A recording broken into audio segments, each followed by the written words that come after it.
Hello, everyone. No, Teddy, you can't be in it. You can't be in it.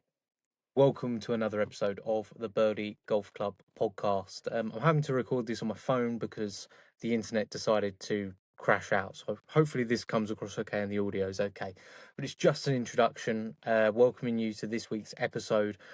On this week, we have an interview with Tehdagolfs, who is just a great guy. Danny is a fantastic guy. We have an excellent conversation, and I hope you enjoy it. We cover a broad range of things. If you can hear something at the moment, it's my son trying to distract me in the studio because I let him in, which is my mistake. We talk about golf. We talk all things to do with gaming, which Danny was involved with for a long time. And most of all, we just talk about how much he enjoys making content and how he enjoys making content with his girlfriend and how that's a fantastic activity that they can do together. So I hope you enjoyed the episode. Hope you learn as much as what I did talking to Danny. If you're interested in making golf content or whatever it may be, then of course enjoy the conversation. Go and follow Danny on Tehdagolfs on all platforms. As my son leaves the studio. See you, mate. He's off. He's had enough. So anyway, thank you to Danny. Thank you to everyone that listens. Sorry these introductions have been a little bit off at the moment just because I've had some illness and just some studio mishap type sort of things, but things are getting sorted, as you can see. Gradually behind me is getting a little bit more interesting. So thank you so much to everyone who listens to the podcast every single week. I really do appreciate you. I would love for you to share this podcast with somebody you think would enjoy it and leave me feedback. Contact me. You know, you can send an email to birdiegolfpod@gmail.com. I would love that. If you listen to this podcast and you want to ask a question or you have an idea for some type of feature that could run every week, it's not something, I envision, but if the listeners would love that, then of course that'd be awesome. I can definitely give something like that a go. But most will just reach out, tell me your story, and I'd love to connect that way with you all. So thank you again. I think that's it. Let's get to the episode with Danny. I hope you enjoy it, and I'll catch you all again next week. Gaming was kind of quite a big part of your life. Do you do much of it now? Honestly, I can't remember the last time I actually played games. Really? It was so every single day of my life, it was gaming. Like, get back from school, it was either play football or play games. And then when it came to the point where I started working directly in gaming and esports, I stopped playing as many games. And then ever since kind of stepping away from esports as well, in particular, I've played games maybe once in the past like 4 or 5 months, and that's really weird. When I moved into our current place, I took my old Wii, my Xbox 360, my PlayStation 1, my PlayStation 2. I've got Tiger Woods PGA Tour on there, like Now we're the lot. talking. I played it once and not had a chance to play it again. It's been manic, but yeah.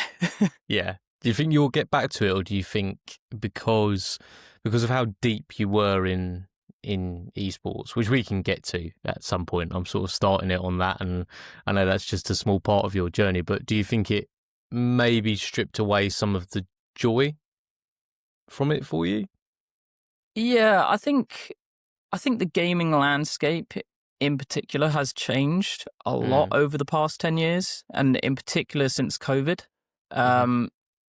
Gaming 10 years ago, where it was just a case of hopping on with your friends and messing about for hours on end, those days are very much gone in that respect. It's very different now. It's very competitive, and I mean, I was very much involved in that competitive aspect of gaming for so many years, that when it came to a point where I wanted to kind of like step away and come away from that competitive side, that's kind of what gaming had become. Like, that was the norm. A lot of people describe gaming now as almost like a second job.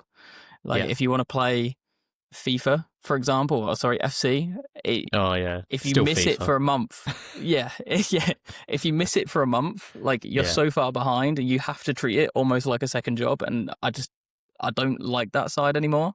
I think if I had the right people that would also come back and we'd play games together, I would go and play games again.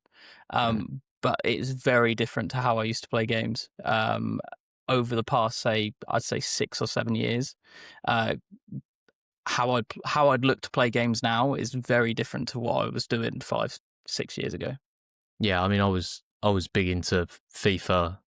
Like when my daughter was born, she's nearly 9 now. So what's that? Going back to like FIFA 17 was probably when I picked it back up again. Marco Reus on the cover, and I used to play that like weekend league. I think that was when it first sort of kicked off. That was really. when yeah. So that was around the 40 time where I games. stopped FIFA. Yeah, that was around the time where I stopped. I think I stopped in FIFA 15. I stepped away from it, and I got back into it when I met Alia because she played a lot of FC, and I didn't get back into it until like 21. So I missed that kind of peak of of FIFA that you're talking about. Yeah. Yeah, I mean, in some ways it was amazing because I actually had all the time in the evenings because I would look after my daughter when she would just sleep. But that's what babies just do. They just sleep a lot and then just feed, do their business, go back to sleep. But that was kind of ideal, and that was when it was 40 games over 2 days you had to try and do, and it hooked me. Like I was hooked from FIFA 17 all the way through to probably. When did FC start? Whenever that started, that's when I stopped. 24, 25, yeah. Yeah, I was pretty much hooked, and I was a regular like weekend league player, and it got smaller and smaller, and I was like, God, kids nowadays don't know what we went through, and like, no, FIFA 17 of that stressful 40 games over that time. But I think you're right. I think it became like it got to the point where you couldn't miss a day.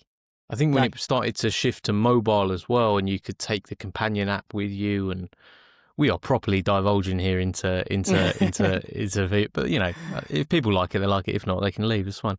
But but like it did become a whole other thing, and I think I completely agree with you on that. And I know that that's only a small part of your story, Danny.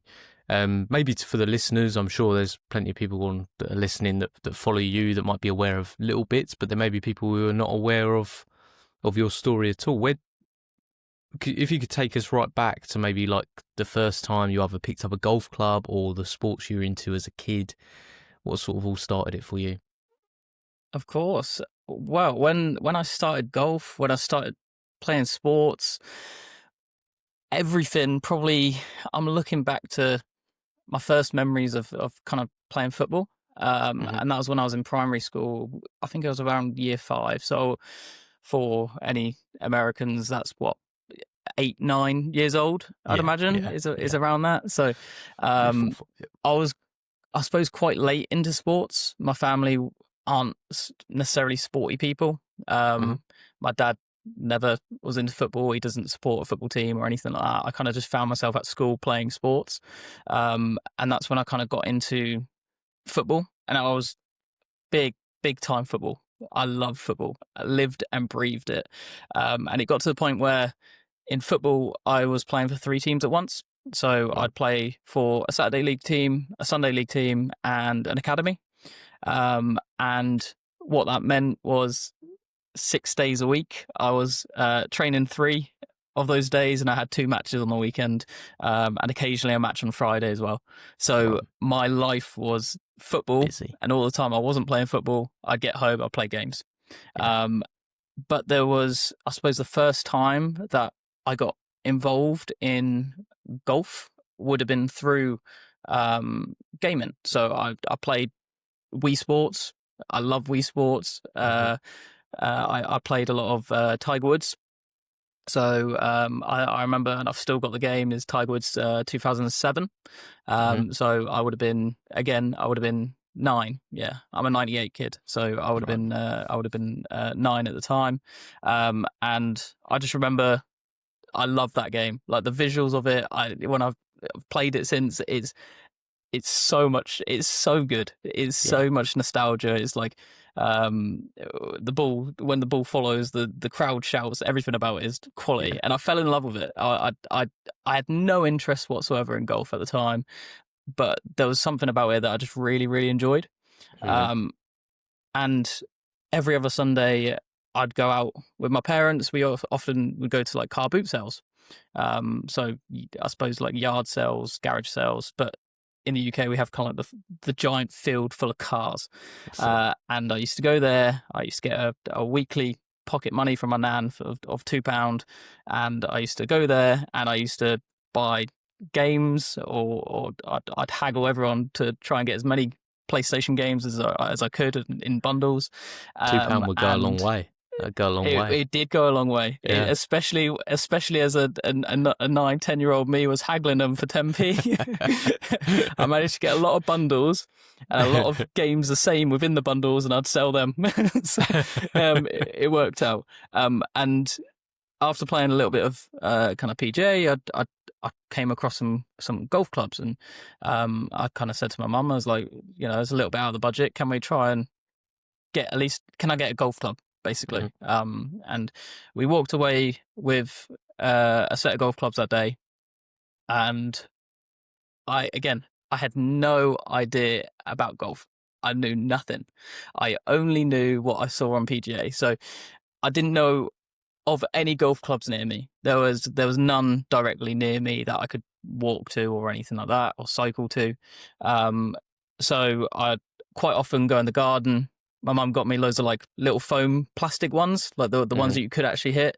And it eventually got to the point where Bryson's challenge of hitting it over his house, I was doing that at the age of 10. I was hitting it over my house because it was the only place I could do full swings. We didn't have a net. I was just hitting it over my house. These little plastic balls, seeing how far we could hit it. And occasionally we'd go down to my local school field, and me and a couple of my friends would go down, and looking back, it was so bad. But we used to, get go one side of the football field, tee up a driver in the middle of the field, and just hit as far as we could, see how far across this football field we could hit.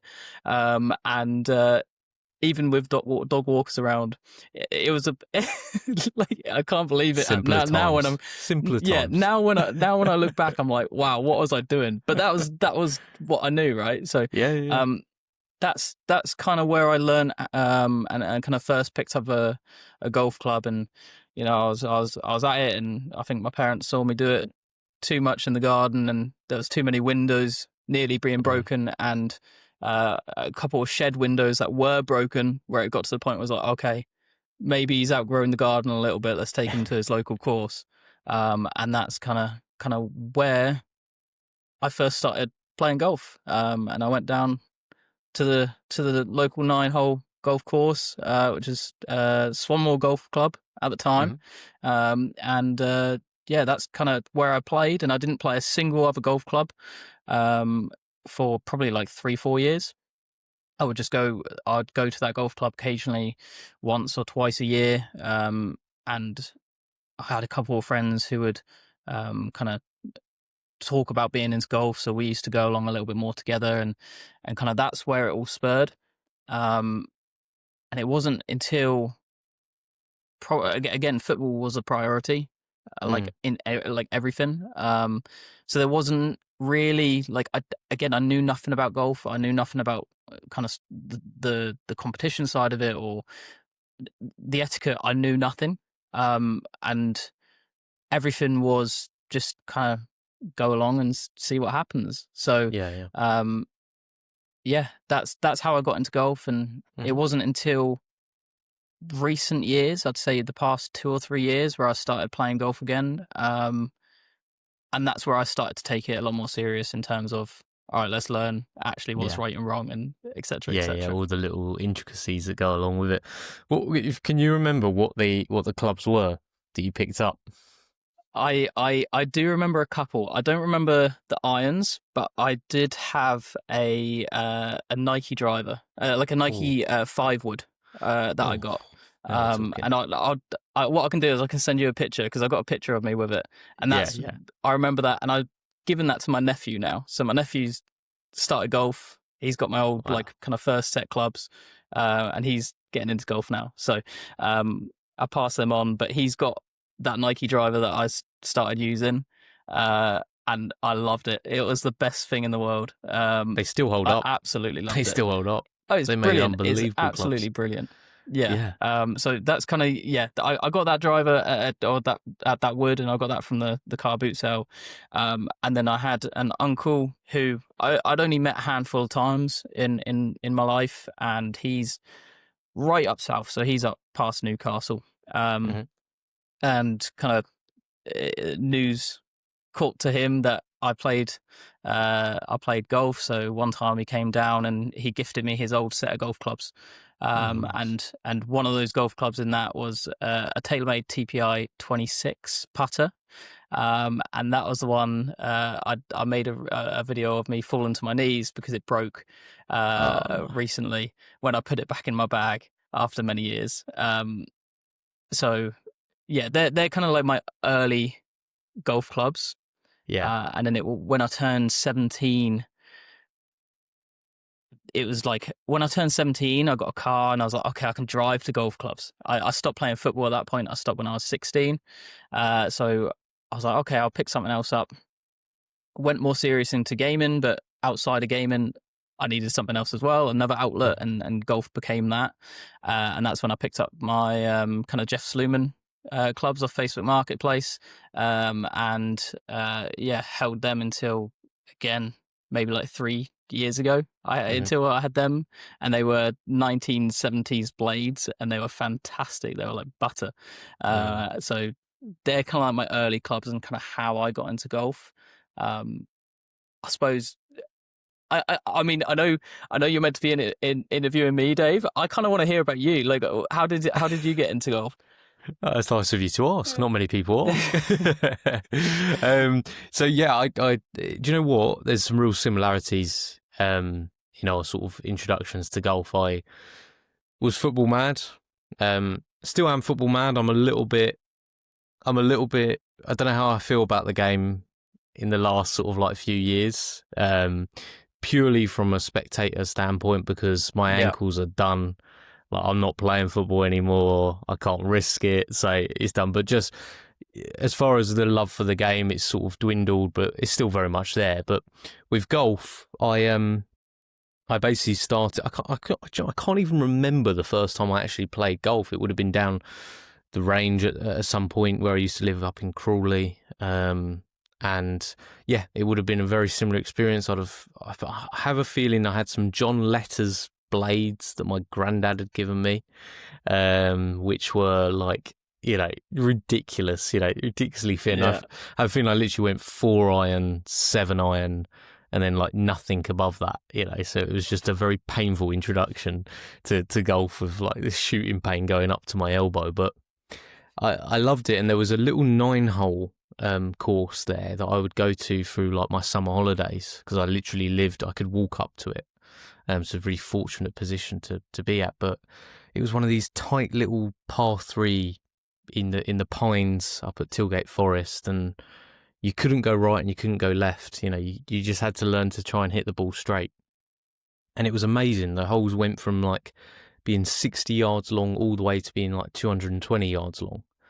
And it was a real shame, because when just before COVID they turned it into a foot golf course, and you can no longer play golf on that little 9-hole course anymore. And I think that's a huge miss, to be honest, for the community around that area, because it was a real special little place to go, and I loved it.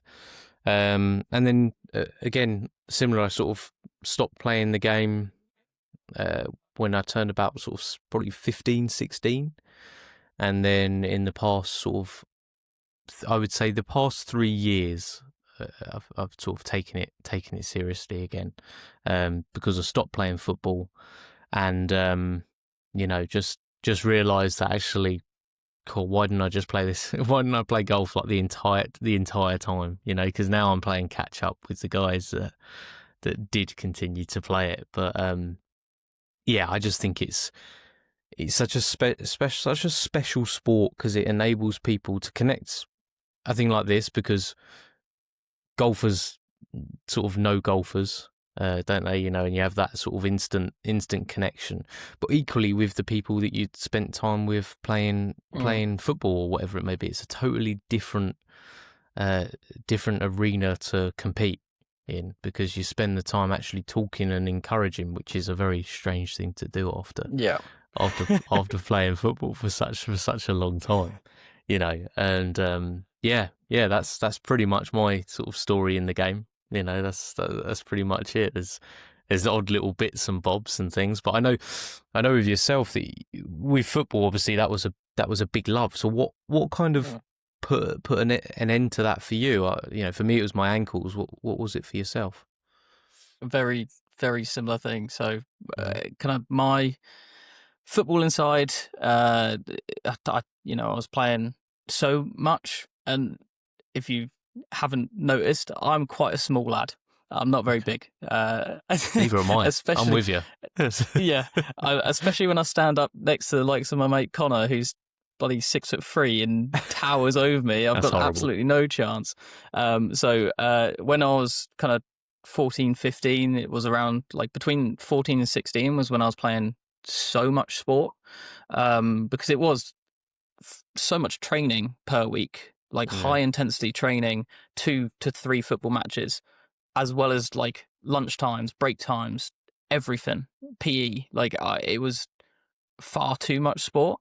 And I kept getting problems in my back, and I kept getting problems in my knees. I get so many like not harsh injuries where it's like, oh yeah, I felt something in my knee pop or anything like that. It was over time.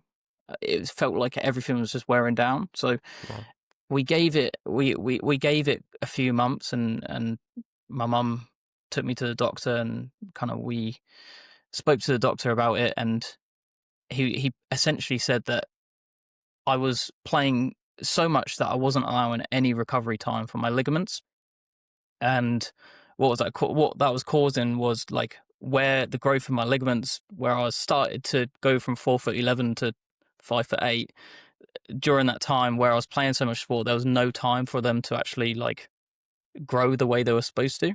Right. And that led to kind of a lot of strains and issues, where when it came to around about 16, it was kind of make or break at that like year. Like if you hadn't made it already, there wasn't much chance that you were.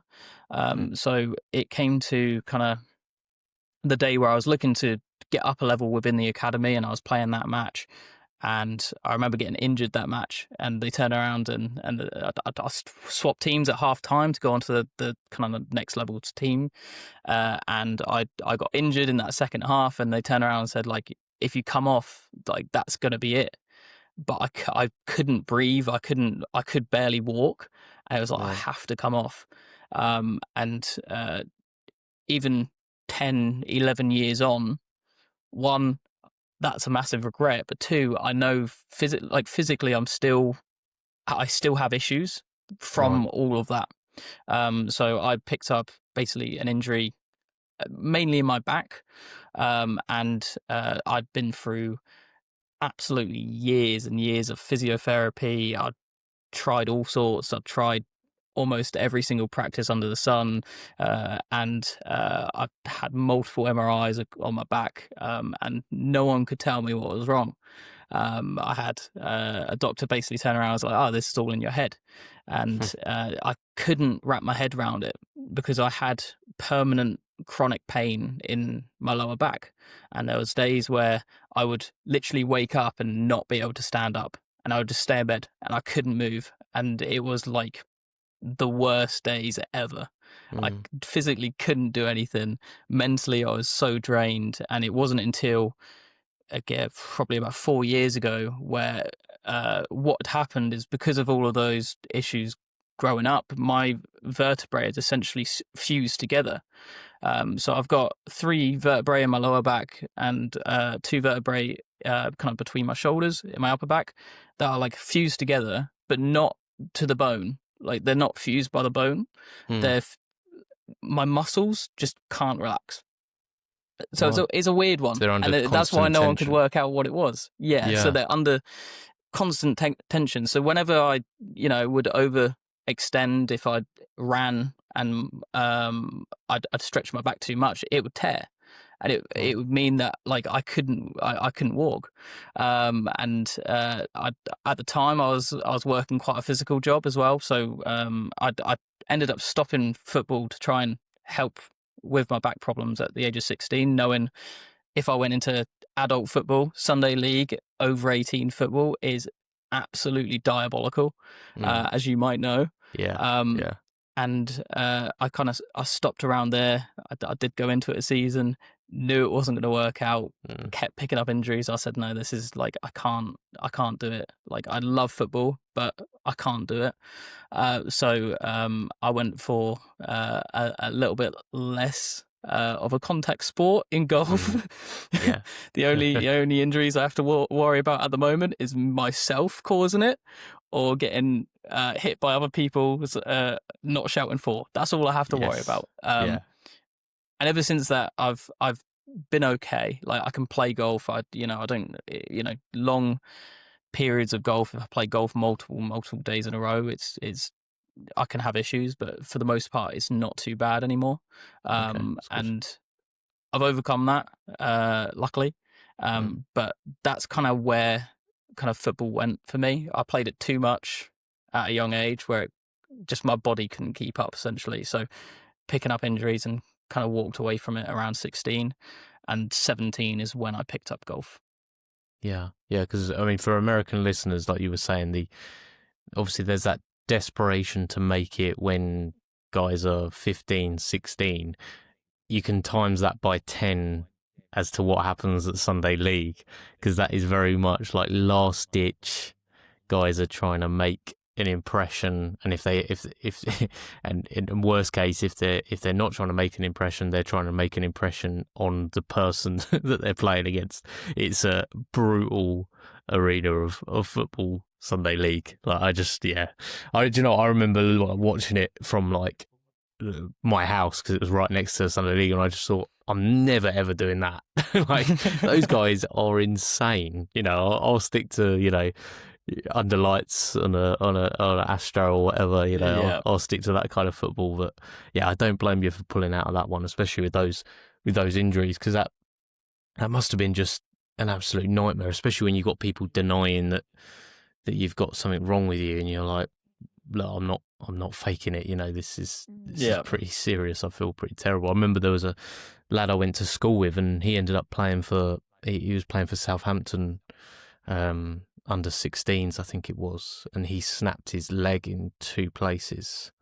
He brought the DVD into school, and we all watched it and thought it was kind of cool. It's such a typical thing you'd do, right? And I saw him like 3 years after I left school, and he was like hobbling around town. He was still trying to make it, but he was having injections in his back like every single week, because he was then, whatever injury he had from his leg, it was then compensated in his back. And there must be, I mean, there's just probably so many stories of guys sort of similar to yourself, where these injuries just happen because just chronic overuse at a young age. You'd be 6'5" now if I it think wasn't I for all would. the football. That's what I heard. Exactly. Instead, I'm 5'3", mate.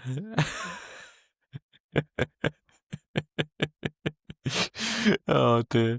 Don't worry, I'm a small king as well. It's absolutely fine. We can be in it together. So I know. So from then, you obviously said that you were doing a lot of the esports side of things as well. What sort of opportunities came up for you in that? I know it was probably more of a moving back from necessarily the gaming side of things as well at certain points, but was it initially specifically you competing? It wasn't actually. So I all the time I was at school, I loved the thought of YouTube.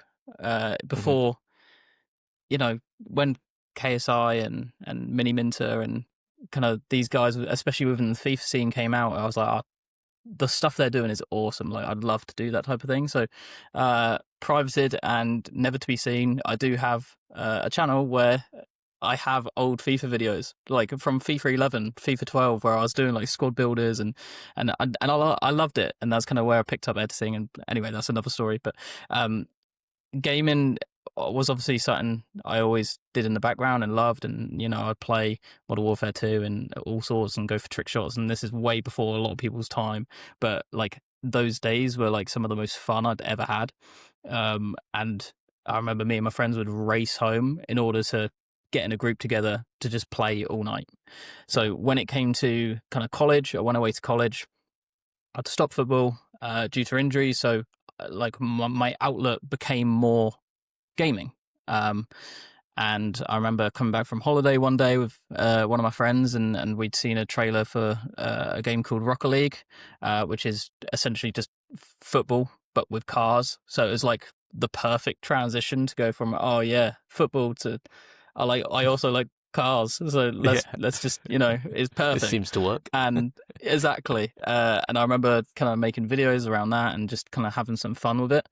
And I kind of just fell into it. I was always in it, but I kind of fell into the competitive side to it. And what I mean by that is I had a friend who I absolutely loved playing games with, and he become very, very good at games very quickly. So he was about top 200 in the world at Rocket League at the time. And because he got so good, obviously he wasn't going to play with me because I was terrible. And I would drag him back down to my level. So he went away on holiday. He went on to like a summer camp in America. And I said to myself, I was like, all right, this is the perfect time. He's not playing the game. I'm gonna just play the game loads over my summer holidays in between college.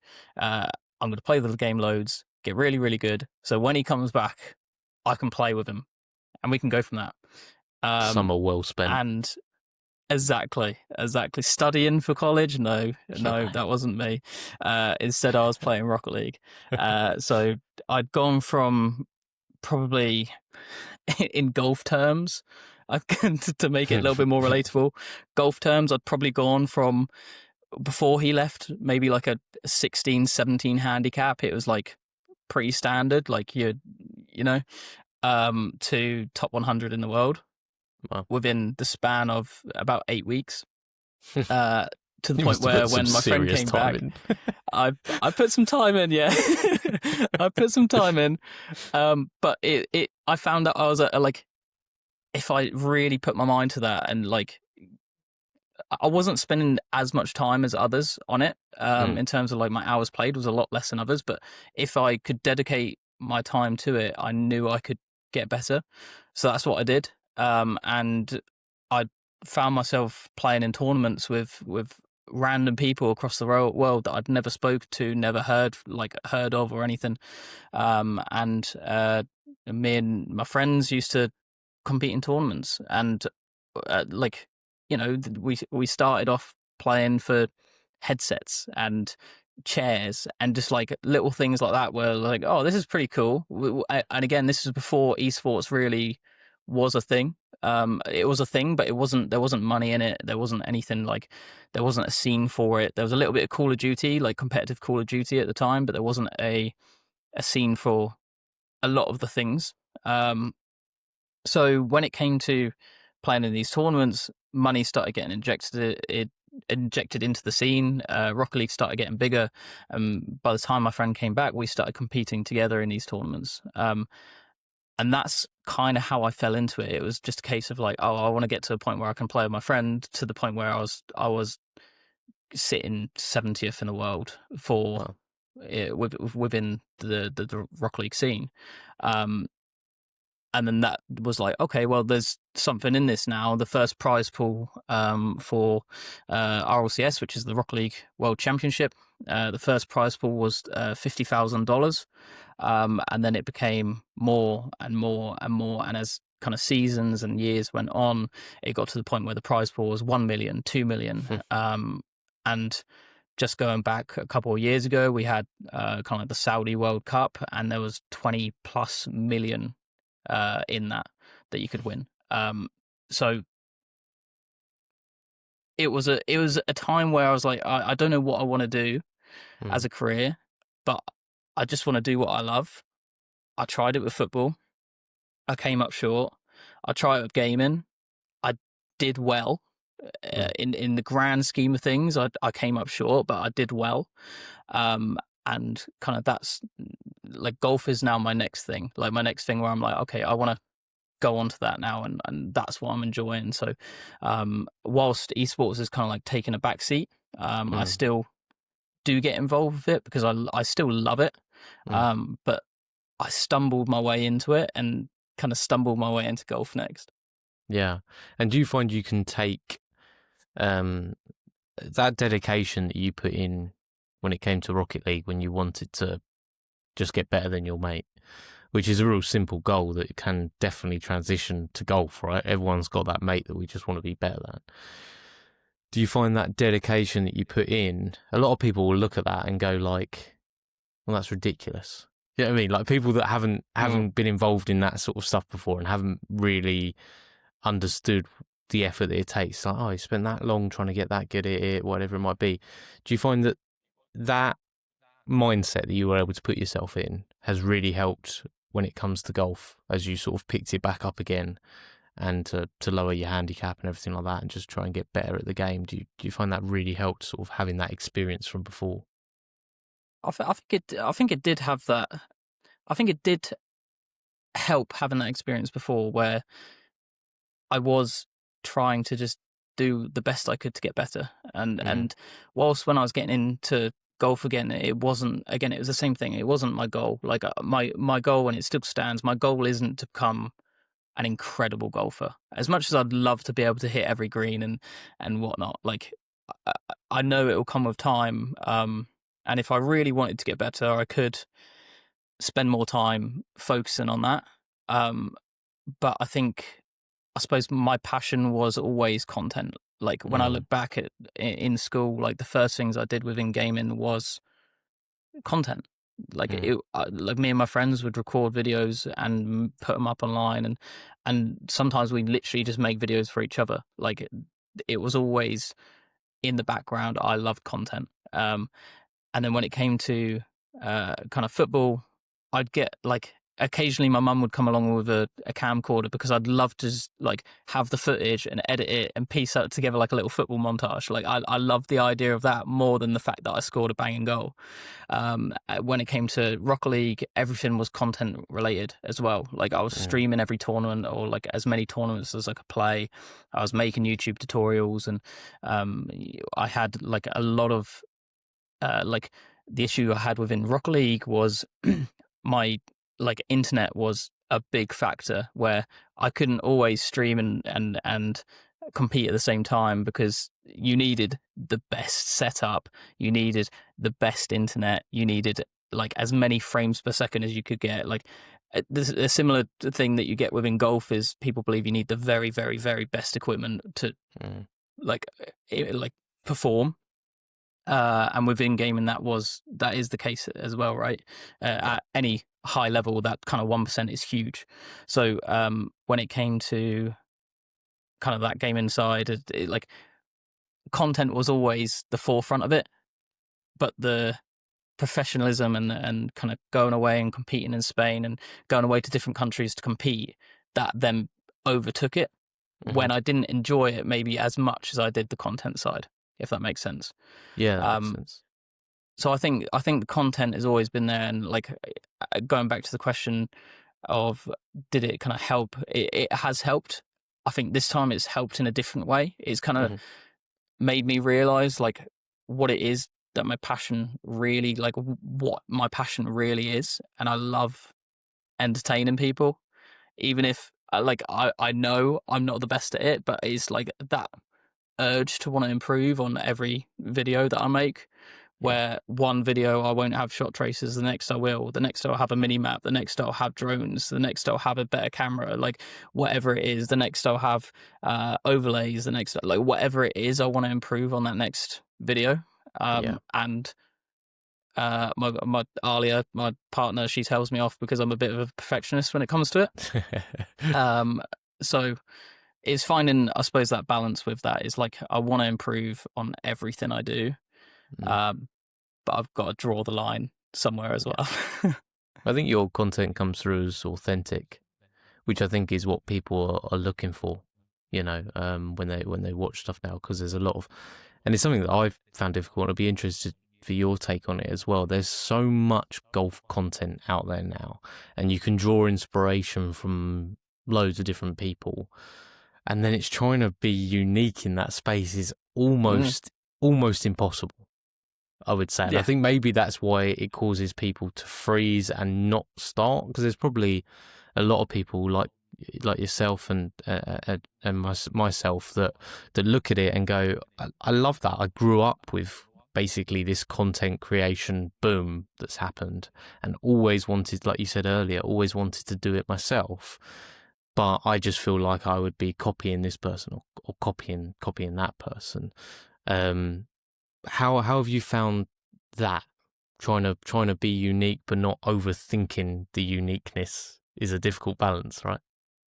It is a difficult balance. I think when it comes to content for me, and it's always like, all right, well, I want to do what I enjoy. Like, I can't go out my way to force things. Like, don't get me wrong, you can go away and like, I might have a viral idea, and if I really wanted to put my mind to it and commit to that, I know long term that wouldn't work out. Like, I only do what I want to like enjoy, and there's a lot of series or like concepts that I've gone, oh, this is going to be great. Like, this is something that I'm going to enjoy. It can work out from like I suppose like an audience standpoint. I'd imagine people might enjoy it as well, and I put it to practice and go, this is terrible. Like, I know I can't commit to this long term, and I've had some weird like content ideas. Like, you'd occasionally see like one episode come out, and I'd be like, this is a really good idea, but I don't enjoy it, and it's a brilliant idea for someone else. So I mean, it's reassuring you say my content's authentic, because I am literally just being me.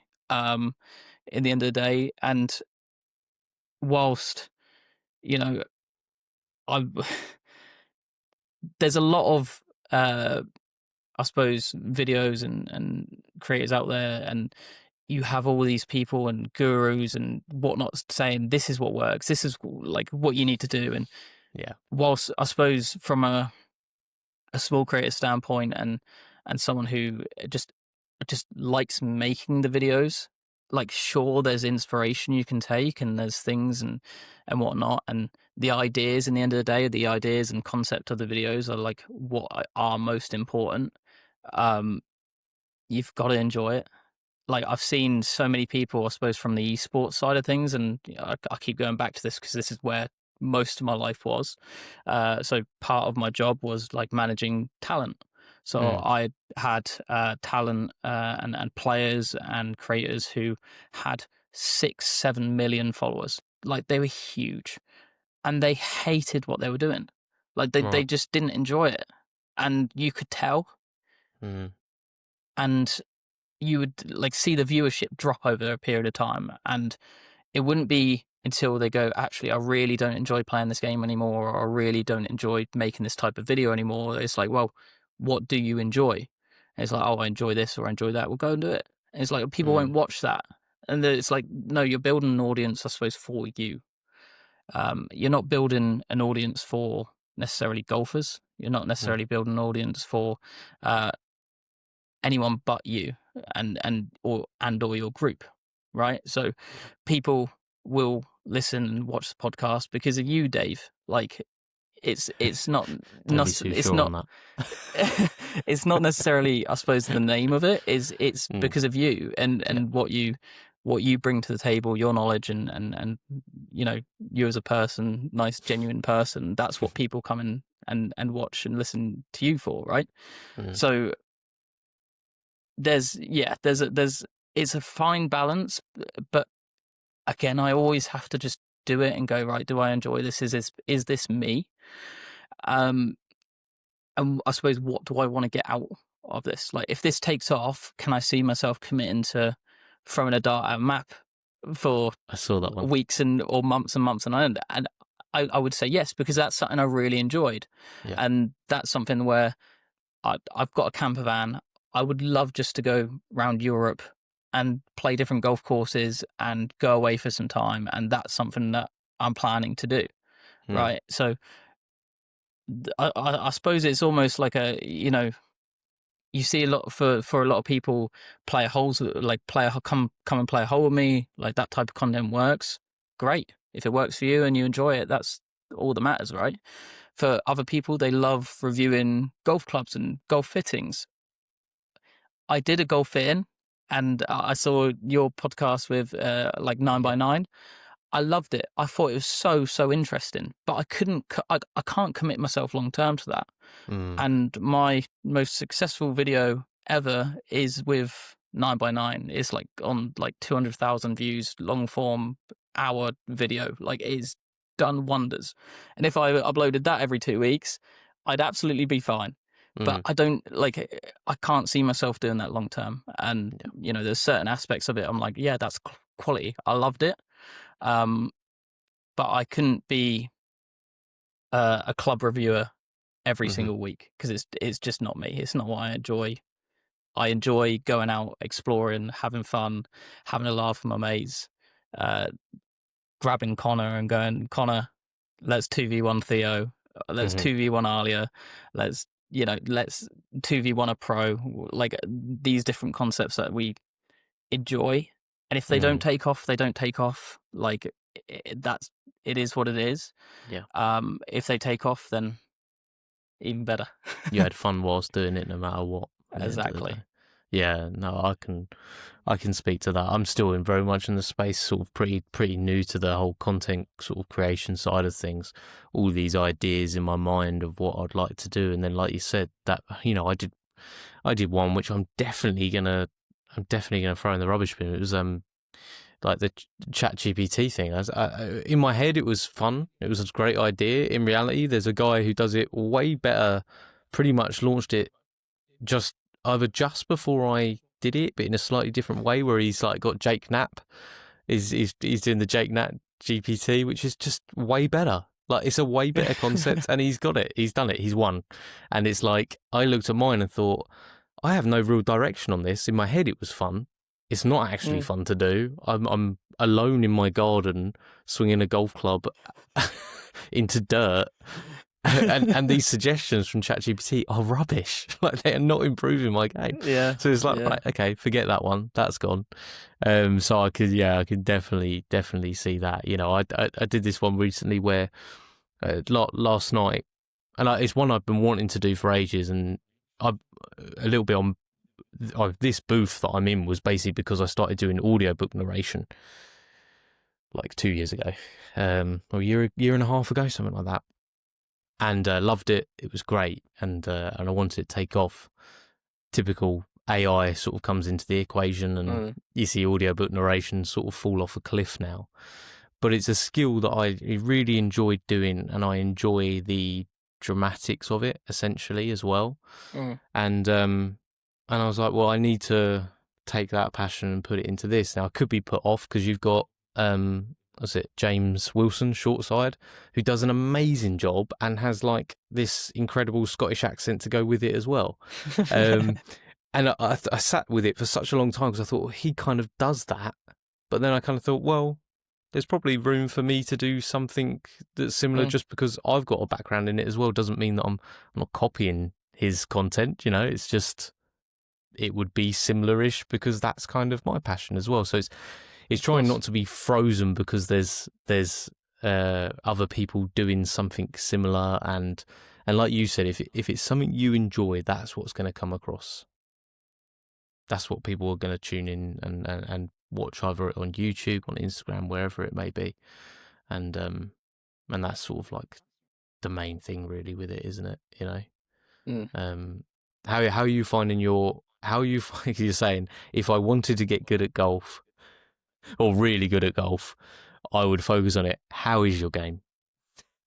Now's the therapy session.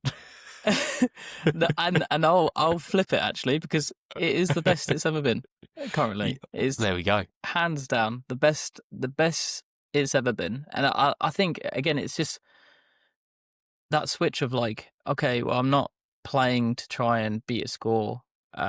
When I first started making long form golf videos, I started with a Break 85 series. Kind of dip my toes into the water, find out how long it's going to take me to edit an 18-hole video, find out how I get short form from it, the filming process, how that all was going to work out, how can I make that as efficient as possible, etc., etc. So that whole series was kind of like let's see if I can do this and commit to a series. Let's see if I can do that. If I can do that, I can try and push on, and I know I can build other things, and start moving on to, I suppose, other areas that I enjoy. Because when I first started YouTube Golf, it was very much like I knew I wanted to film my golfing journey, but I didn't know what it was I wanted to do. I didn't know whether it was like I wanted to play matches and have a laugh. I didn't know whether it was to go down the Bob the Sports route and do crazy challenges, because they're the guys that I love watching the most on YouTube. I didn't know whether it was kind of go more of like a traditional route and stay more on like a goals focus. At one point, I was like, all right, well, actually, I'm going to spend a month or two really trying to get good at golf. So I was like, the type of thing that Cheeky Golf Club are doing now with the trying to become like 30 days training for, it's brilliant. Trying They to get so much like hate 30 for days. it as well. Yeah. It's so 30 unnecessary. days, 30 days of the kind of like trying to get the driver as far as possible, like the long drive. Like I had that as an idea. I filmed half of it and I goes, actually, like this isn't the right time for it. A year down the line, I might turn around and I was like, actually, this is something I really want to do. Now's the time to commit, right?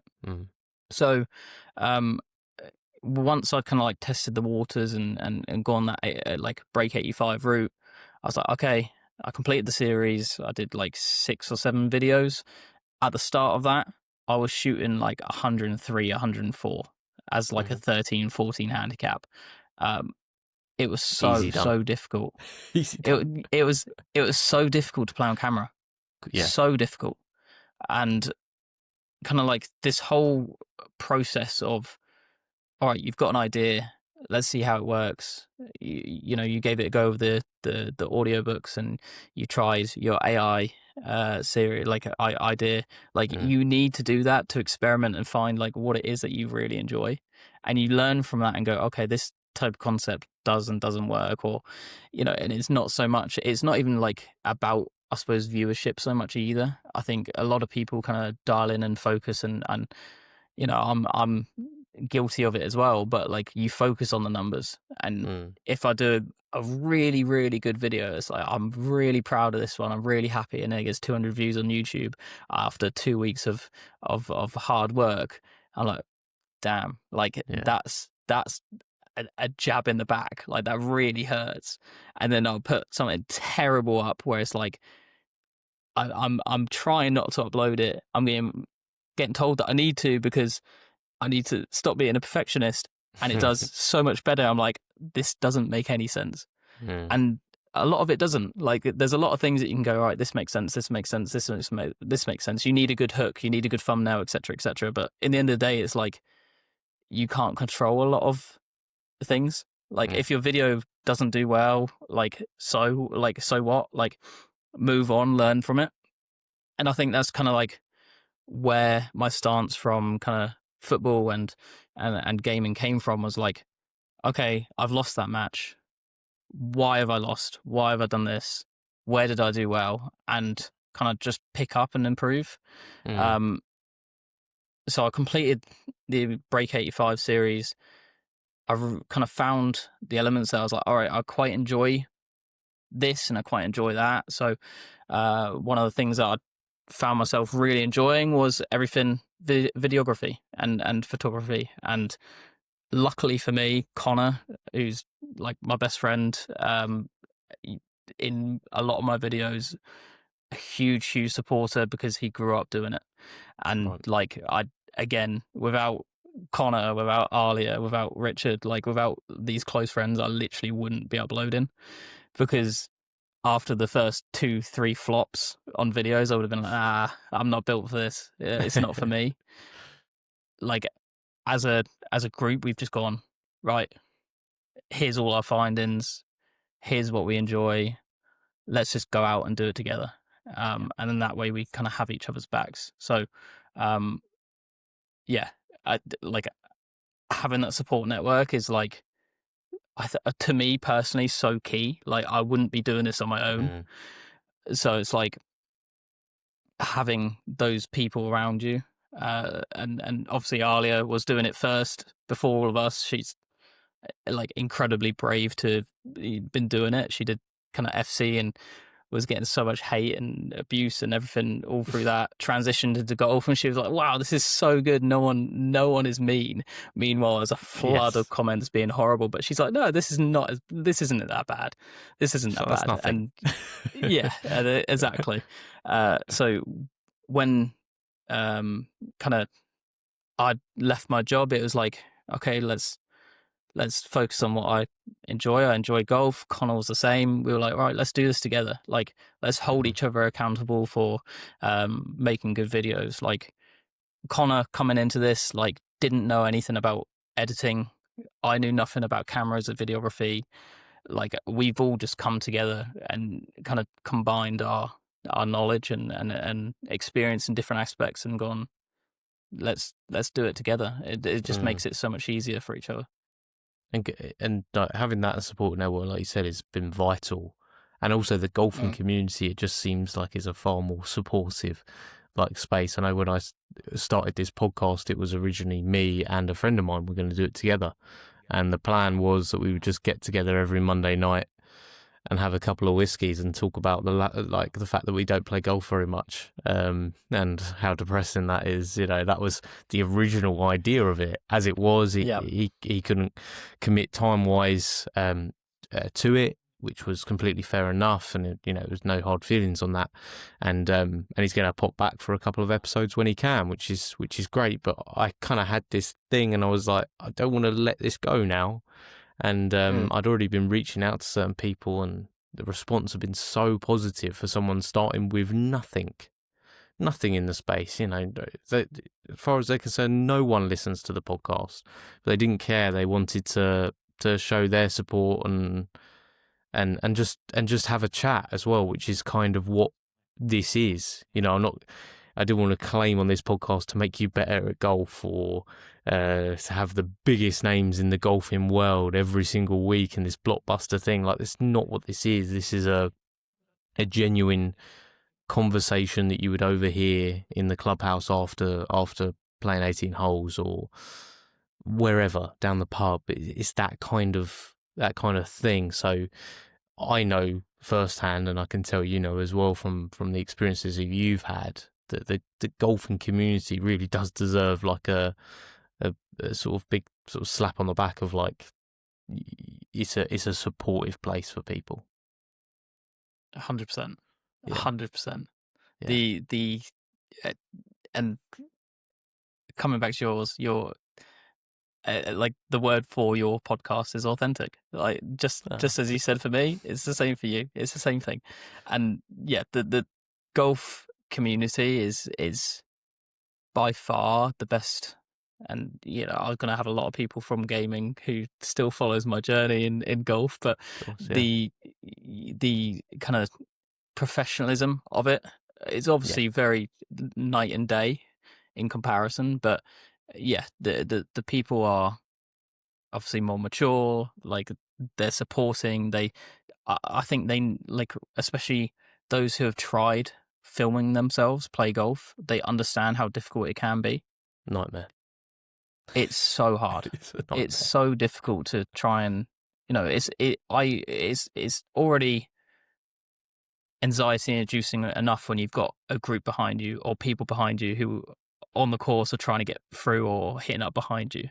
So imagine like doing that with a camera. It's so difficult, and worrying about the camera of golf and the people around you, trying to be entertaining, trying to be informative, like it all snowballs and snowballs. So like, I think anyone who's experienced that is like so much more receptive to going, okay, there's a lot of effort that's been put in here. Let's show some love for it. And there's still some people that I've like yet to properly speak to that I just get messages from and I message, and it's like, what you're doing is so cool. Like Witty Golf, Theo, like I can list off names for days, but like these guys are like awesome, and they're like so supportive. You see them in the comment section, you see them in your DMs, like, and they're the type of people that you've never spoken to before, never saw, or like never really knew before the golf scene, who have come in and gone, okay, yeah, I love what you're doing, and you're helping each other up. And I'd imagine you've got names in there as well, Dave, of people that you can just like list off and be like, yeah, these guys or girls have been so impactful on me carrying on or enjoying the journey. Oh, absolutely. I mean, the it's become much more streamlined now as I've learned like how to do this thing. But you know, it was record on a Monday and be up until 2 a.m. editing it so it's ready for a Tuesday release, because for some reason that's when you have to release podcasts. And like it's not that anymore, which is great, because I've finally learned don't have to just use Zoom and then render it like 5 times on a sort of fairly rubbish PC that I have, you know. But just having those people that were willing to give you the time. I mean, I had like, even to be fair, even the bigger names in the world of golf, like Scott Fawcett, like he you know, he didn't know who I was and never heard of me before, but I said, you know, I've watched your stuff for years. It'd be awesome to have a conversation with you. And he was like, yeah, let's do it. And it was like booked in for the next week, and that was a big moment, you know, for me. I was like, wow. And then there's been some amazing people like Matty, the Alt golfer. He's like quality. Just Love learning Matty. from his story. Like his story is so impactful for so many people. You know what Matty's had to deal with as well, and the fact now that golf is his like his happy place, his comfort blanket, and equally so is the content creation side of things as well. You know, that's huge for him, that ability to be creative in that space. So yeah, there's so many names I could list off, and I'll miss out pretty much everyone basically. But like you said, I mean, this is like episode 41 now. Most podcasts don't make it past like 3. You know, I'm winning. It's good. Yes, I'll give you a little insight. I tried filming a podcast once upon a time. I think me and Connor, we did it together. We filmed 3 or 4 episodes. Didn't get released. They were edited, didn't get released, and we're like, we're not going to be able to keep this up. It's so difficult. So a huge well done, and respect to you. Cheers, Matt. I mean, if it's any help to you guys, this is probably like the third iteration of podcasts that I've tried throughout the years. You know, and this, to be fair, having this like set up has been a game changer, because it actually gives me a space that's quiet when my kids aren't like running around, or where I'm not working out of my van at lunch break trying to do a podcast over the phone. You know, I mean, that literally happened. Tried to do a football based podcast out of my van. You know, I mean, what was I thinking? But it's part of the experience. That's part of what you learned from, isn't it?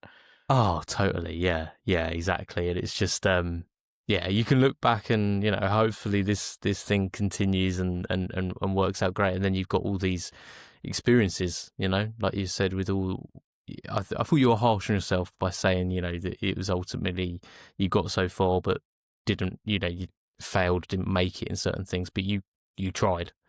And so many people don't ever try.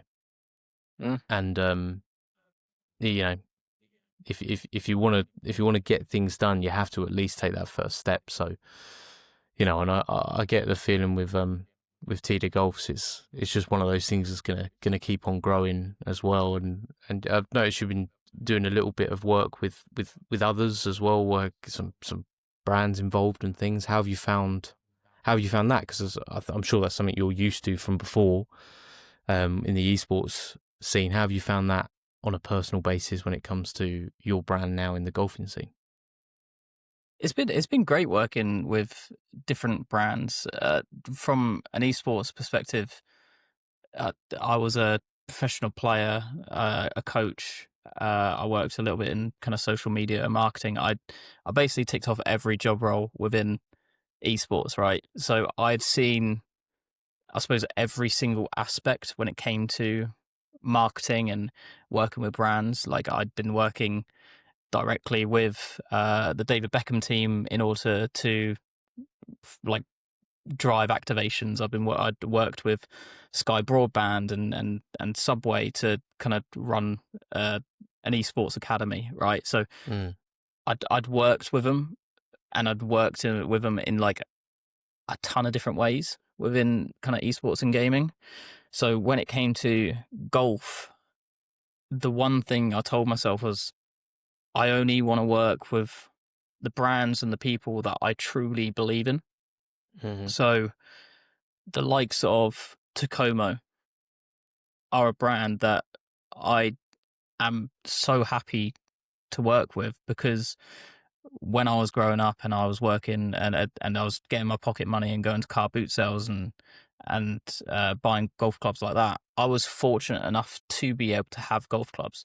And you know, when you look at the cost and the price of golf clubs now, whilst they're brilliant clubs, like, you know, you got your top brands, your big brands, whilst you've got these amazing clubs, they're not always accessible. Like even a beginner set is £300-400, and a 16-17-year-old me wouldn't have that money to spend on a set of golf clubs, never mind then going and spending 20, 30, 40 pound on a golf round.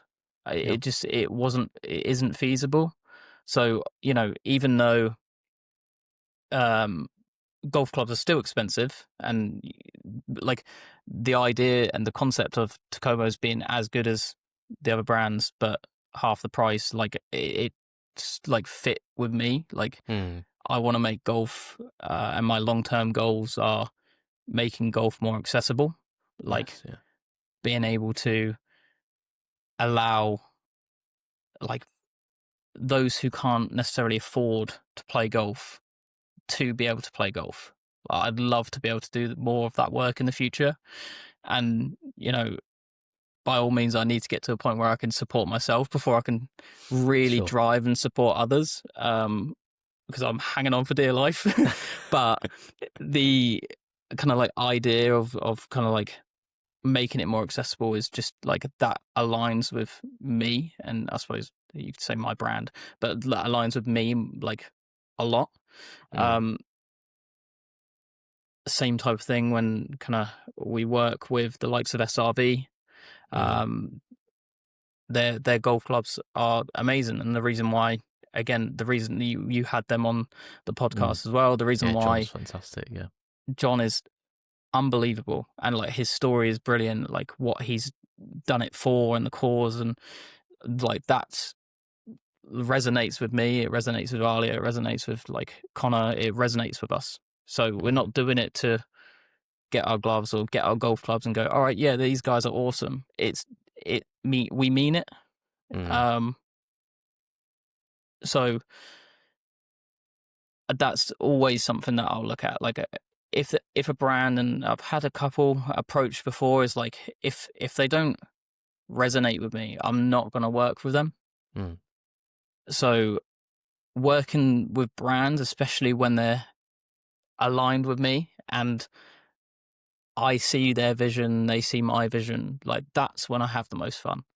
Like being able to like experiment, have loads of fun, and make a funky announcement with announcing Tacomo was like so much fun to make, and like I love that. And it just allows me to experiment and like try new things and force myself to learn, because I love learning. So being able to go, all right, I don't know how to make this shot work, and just going away and doing it and see what happens. Like I love doing that. So working with these brands and having that kind of like expectation as well, like it, I suppose, builds a little bit of pressure. like being an ambassador for Tacoma, for example, like builds up a little bit of pressure, but it's also what keeps pushing you forward. Like, Yes, you yeah, know, you shouldn't stop because you're in this position already. Like, I'm fortunate enough, one, to be able to, I'm fortunate enough to be in the position where, one, I can play golf. Two, I'm working with a top brand and a brand that, like, I love. Like, I'm lucky enough to be in that position. I don't stop. Like, I mm, can't stop. I'd beat myself if I did, beat myself up if I did. Right. yeah, yeah. So I I love the idea and the concept of working with those brands that I truly believe in, and they truly believe in me as well.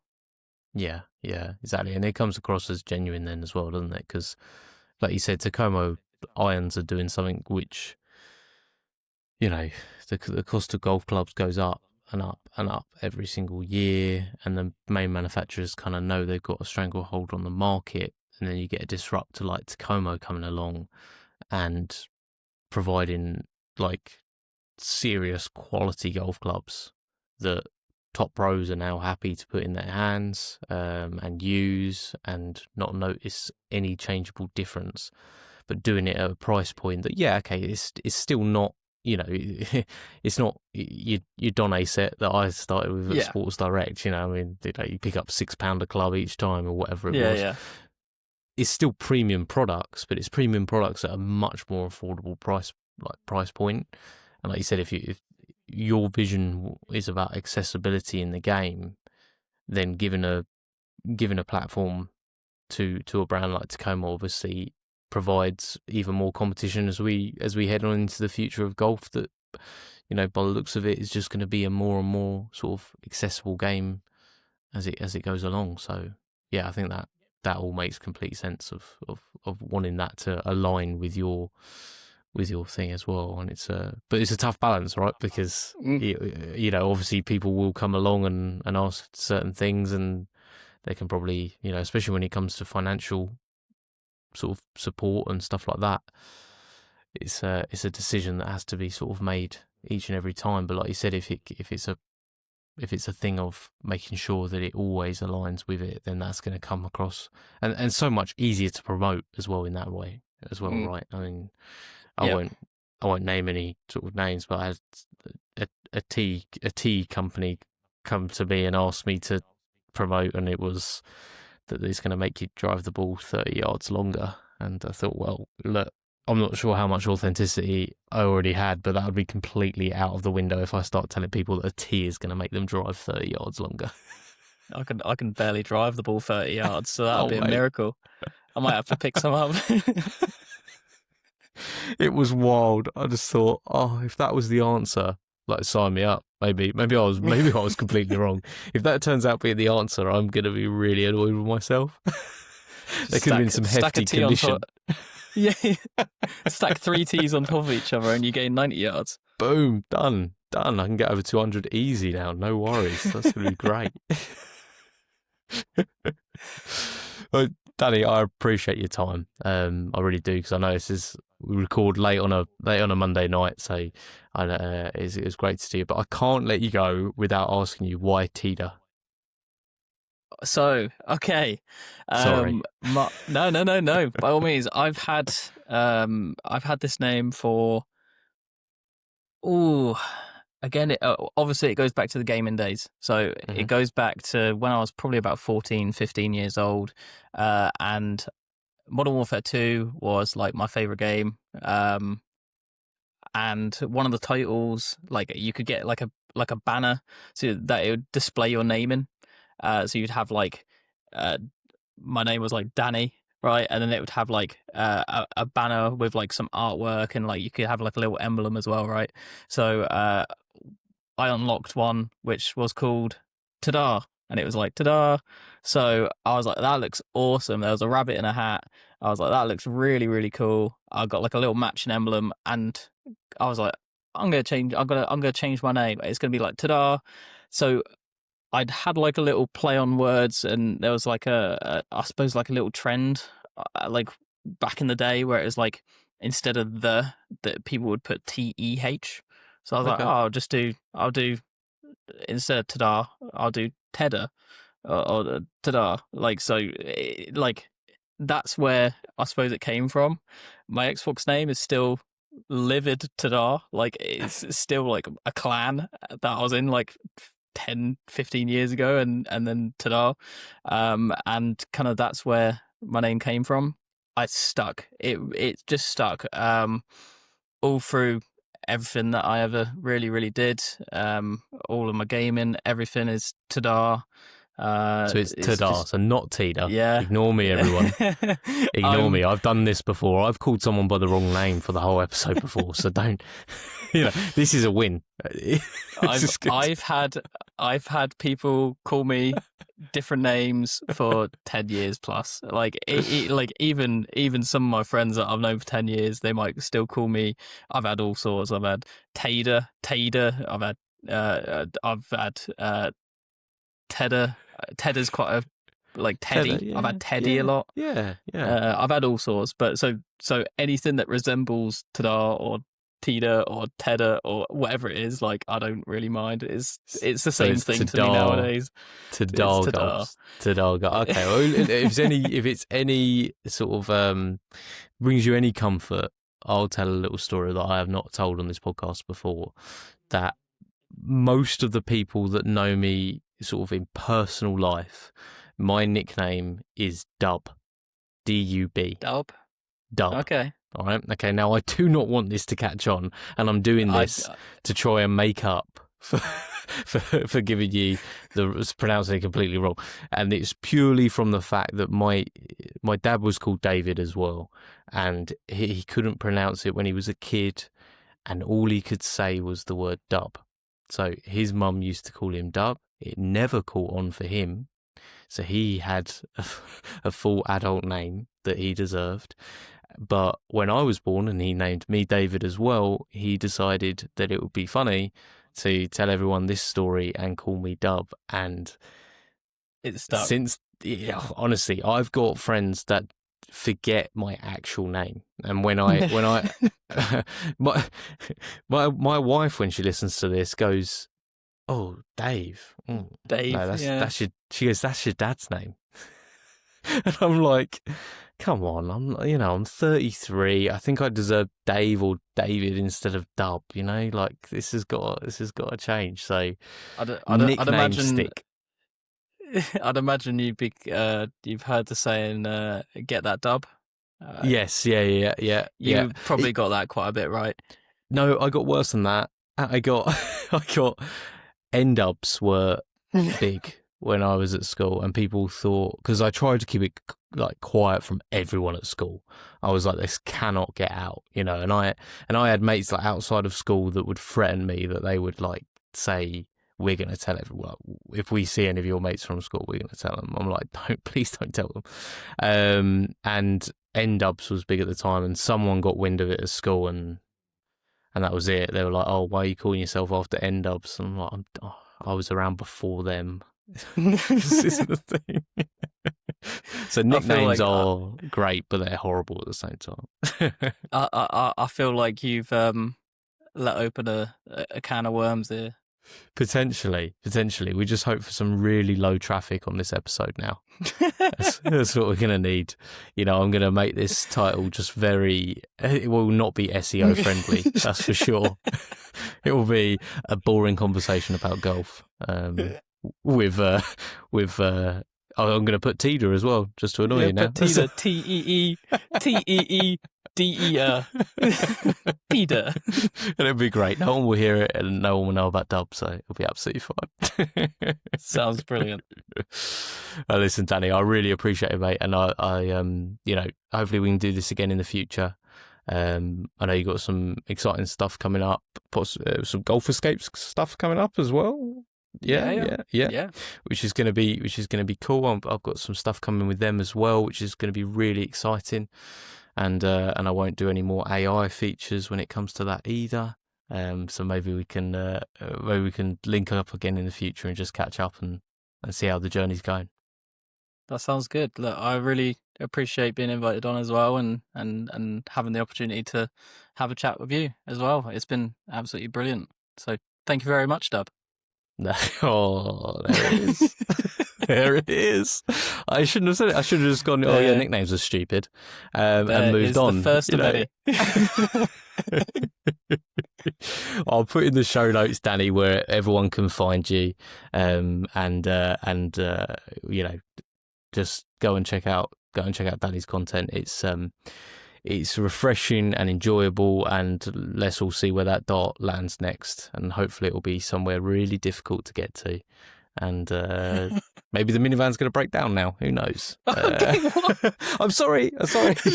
You started it. You started it. I'll take it all back. Cheers, Danny. I appreciate it, mate. Thank you so much. Thank you. Thank you.